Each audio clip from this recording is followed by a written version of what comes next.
Global fitness അക്കാദമിയുടെ അടുത്ത ക്ലാസ്സിലേക്ക് എല്ലാവരെയും സ്വാഗതം ചെയ്യുകയാണ്. ഇപ്പോൾ ഏകദേശം ശരീരവേദനയൊക്കെ മാറിയിട്ടുണ്ടായിരിക്കാം, എല്ലാവരും നല്ല രീതിയിൽ എൻജോയ് ചെയ്ത് എക്സസൈസ് ചെയ്യുന്നുണ്ട്. എന്നിരുന്നാലും ഞാൻ പറയാണ്, ചില ആളുകളിലും സ്കിപ്പ് ചെയ്ത് കാണുന്ന ഒരു കാരണവശാലും ക്ലാസ് ഒരിക്കലും സ്കിപ്പ് ചെയ്യരുത്. എല്ലാ ദിവസവും കൃത്യമായി ക്ലാസ്സിൽ പങ്കെടുക്കേണ്ടതുണ്ട്.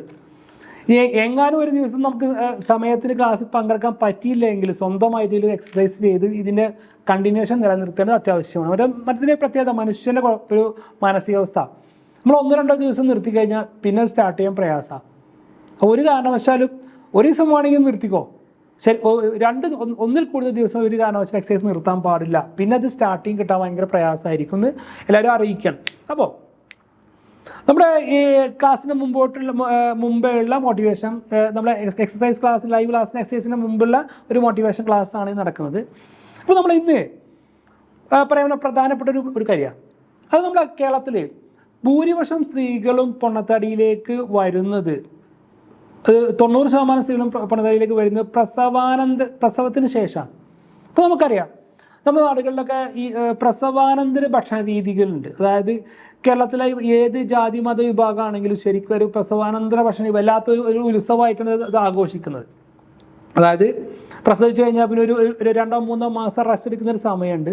ആ 2-3 മാസം റെസ്റ്റ് സമയത്ത് ഭീകരമായിട്ട് രീതിയിൽ ഭക്ഷണം കഴിക്കുന്ന ആളുകളുണ്ട്.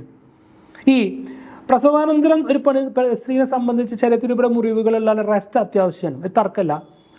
അതിന് കൃത്യമായ എന്താ പറയുക, ഒരു സയൻറ്റിഫിക് എവിഡൻസുകളൊക്കെ ഉണ്ട്. ശാരീരിക റെസ്റ്റ് അത്യാവശ്യമാണ്. എന്നാൽ ഈ പ്രസവാനന്തര ഭക്ഷണ രീതിയിൽ യാതൊരു അടിത്തറയില്ല. ദിസ് മീൻസ് പ്രസവാനന്തര ഭക്ഷണം എന്തൊക്കെ കഴിക്കുന്നത്? ഇപ്പോൾ മലബാർ ഭാഗത്തൊക്കെ ആണെങ്കിൽ അരിഷ്ടം, ലേഹ്യം, പലതരത്തിലുള്ള മരുന്നുകൾ, പിന്നെ ഭക്ഷണം തന്നെ ഒരു ദിവസം 2-3 തവണ ഭക്ഷണം കൊടുക്കുക.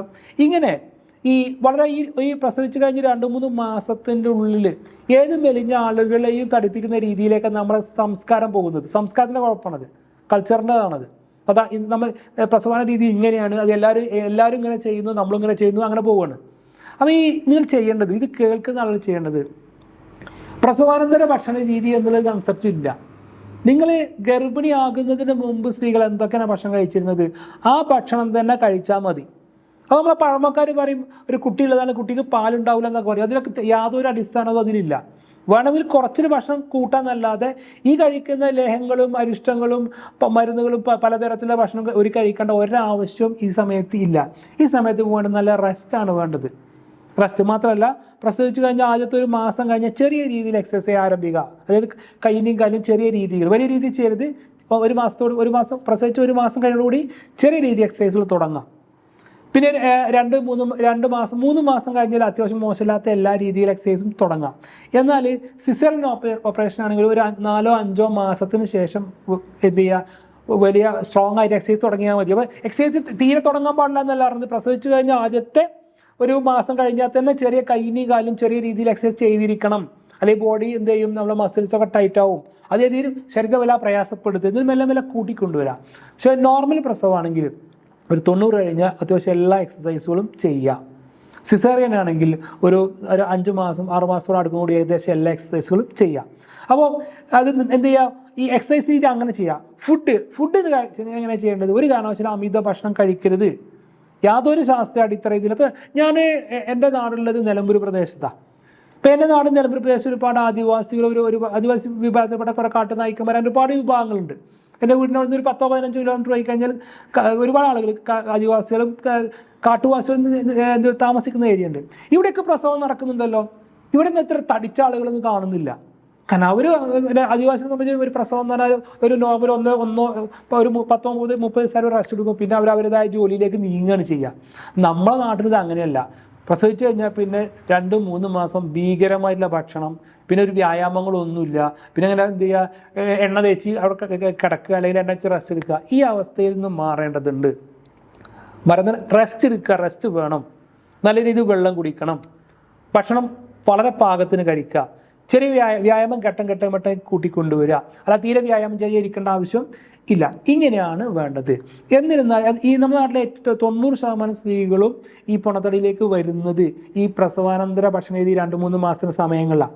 കാരണം വളരെ സ്ലിം ആയിട്ടില്ല, വളരെ മെലിഞ്ഞ പല പെൺകുട്ടികളും പ്രസവിച്ച് കഴിഞ്ഞ് ഒരു 2-3 മാസത്തെ പ്രസവാനന്തര ഭക്ഷണരീതി കഴിഞ്ഞ് വരുമ്പോഴത്തേനാകെ തടിച്ച് ചീർത്ത് പിന്നെ എന്ത് ചെയ്യുക, ആകെ എന്ത് ചെയ്യുക, ശരീരത്തിൻ്റെ ടോട്ടലി ഷേപ്പും ടോട്ടലി രൂപമൊക്കെ മാറി വരുന്നൊരവസ്ഥ കാണുന്നുണ്ട്. മുമ്പുള്ള യാതൊരു ഡ്രസ്സും ഇവർക്ക് യോജിക്കാത്ത സ്യൂട്ടാകാത്ത രീതി കാണുന്നുണ്ട്. അപ്പോൾ ഇനിയെങ്കിലും ശ്രദ്ധിക്കണം, എന്ത് ചെയ്യുക, പ്രസവാനന്തര ഭക്ഷണ രീതി ഒന്ന് കൺട്രോൾ ചെയ്യുക. എന്നാൽ പ്രസവാനന്തരം കൃത്യമായിട്ട് റെസ്റ്റ് എടുക്കേണ്ടതുണ്ട്. അതിൽ കൃത്യമായിട്ട് ശാസ്ത്രീയതയും ഉണ്ട്. ഇതിൽ ഭക്ഷണത്തിൽ യാതൊരു ശാസ്ത്രീയതയും ഇല്ല. അപ്പോൾ ഇപ്പോൾ ഏകദേശം സ്ത്രീകളെ തടീൻ്റെ ഒരു അവസ്ഥ മനസ്സിലായിട്ടുണ്ടായിരിക്കണം. പിന്നെ സ്ത്രീകളുടെ അവസ്ഥ എന്താണെന്ന് വെച്ചാൽ, പിന്നെ പ്രസവാനന്തരം ഭക്ഷണം തടിച്ചു കൊടുത്തു, പിന്നെ എന്ത് ചെയ്യും, പിന്നെ പ്രസവിച്ച് കഴിഞ്ഞാൽ പലരും കളിയാക്കും, ഇതാ ഭയങ്കര തടി കൂടിയിട്ടുണ്ടല്ലോ, അല്ലെങ്കിൽ ഫ്രണ്ട്സ് കളിയാക്കും, അല്ലെങ്കിൽ വീട്ടിൽ നിന്ന് കളിയാക്കും, അനിയന്മാർ കളിയാക്കും, അല്ലെങ്കിൽ ചിലപ്പോൾ ഹസ്ബൻഡ് തന്നെ ചിലപ്പോൾ പറയും തടി കൂടുതലായിട്ടോ പറയും. പിന്നെ ഇപ്പോൾ പിന്നെ തടിനെ പറ്റി ഒന്നും നോക്കൂല. പിന്നെ ഈ തടിച്ച സ്ത്രീകൾ വിചാരിച്ച് ഒരിക്കലും ഞാൻ മെലിയില്ല എന്നാണ്. തെറ്റാണ്. നിങ്ങളൊന്ന് ഫുഡൊന്ന് കൺട്രോൾ ചെയ്തിട്ട് നല്ല രീതിയിൽ വ്യായാമം ചെയ്താൽ ഒരു പ്രസവിച്ച് കടന്ന എന്തായാലും പ്രസവിക്കുമ്പോൾ കുറച്ച് ഹോർമോൺ വേരിയേഷൻസ് ബോഡിയിൽ വരാം, കുറച്ച് തടിയിൽ വേരിയേഷൻസ് വരാം, നമ്മുടെ ഷേപ്പിലൊക്കെ സ്ത്രീകളുടെ ഷേപ്പിൽ വേരിയേഷൻസ് വരാം. ആ വേരിയേഷൻസ് പ്രസവിച്ച് കഴിഞ്ഞിട്ട് ഒരു 3 മാസത്തിന് ശേഷം നല്ല രീതിയിൽ എക്സസൈസ് തുടങ്ങുമ്പോൾ 1-2 മാസം കൊണ്ട് തന്നെ പഴയ പടിയിലേക്ക്, അതായത് നിങ്ങൾ ഗർഭിണിയാകുന്നതിന് മുമ്പിൽ അവസ്ഥയിൽ 100% നിങ്ങൾ കരുതിയാൽ നിങ്ങളെ മാറ്റാൻ സാധിക്കും. നിങ്ങൾ കരുതിയാൽ. അപ്പോൾ ഇപ്പം പറഞ്ഞ ആശയം മനസ്സിലായിട്ടുണ്ടായിരിക്കും. പ്രസവാനന്തരം റെസ്റ്റ് എടുക്കുക, ഭക്ഷണരീതി അങ്ങനെ സമ്പ്രദായം ഇല്ല. ഭക്ഷണരീതി എന്നാൽ വളരെ കുറച്ച് കഴിക്കുക. അതായത് നിങ്ങൾ ഗർഭിണിയാകുന്നതിന് മുമ്പ് കഴിച്ച ആ രീതി ഭക്ഷണം കഴിച്ചാൽ മതി. വേറെ നിങ്ങൾക്കോ കുട്ടിക്കോ യാതൊരു പ്രയാസവും വരില്ല. പിന്നെ വേണ്ടത്, പ്രസവിച്ച് കഴിഞ്ഞ് 1 മാസം കഴിഞ്ഞാൽ ചെറിയ രീതിയിൽ എക്സസൈസ് തുടങ്ങുക. ഒരു നോർമൽ പ്രസവമാണെങ്കിൽ 3 മാസത്തിന് ശേഷം മോശമല്ലാത്ത എക്സസൈസ് നിർബന്ധമായും ചെയ്തിരിക്കണം. അല്ലെങ്കിൽ നിങ്ങളുടെ ശരീരത്തിൻ്റെ മസിൽസ് ടൈറ്റ് വന്നിട്ട് ഇതേയും ഒരു അസ്വസ്ഥ, ബോഡിക്ക് ഒരു അസ്വസ്ഥ സാധ്യത കൂടുതലാണ്. അപ്പോൾ ഇനി നമ്മൾ കൂടുതലായിട്ട് സംസാരിക്കുന്നില്ല. ഇന്നത്തെ വിഷയം ഏകദേശം നമ്മൾ ചർച്ച ചെയ്തു. ഇനി ചെയ്യേണ്ടത്, ഇനി നമ്മൾ ഒരു എല്ലാവരും റെഡിയായി 2 മിനിറ്റിന് ശേഷം എന്ത് ചെയ്യുക, നേരെ ലൈവ് ക്ലാസ്സിലേക്ക് വരാം. ഓക്കെ.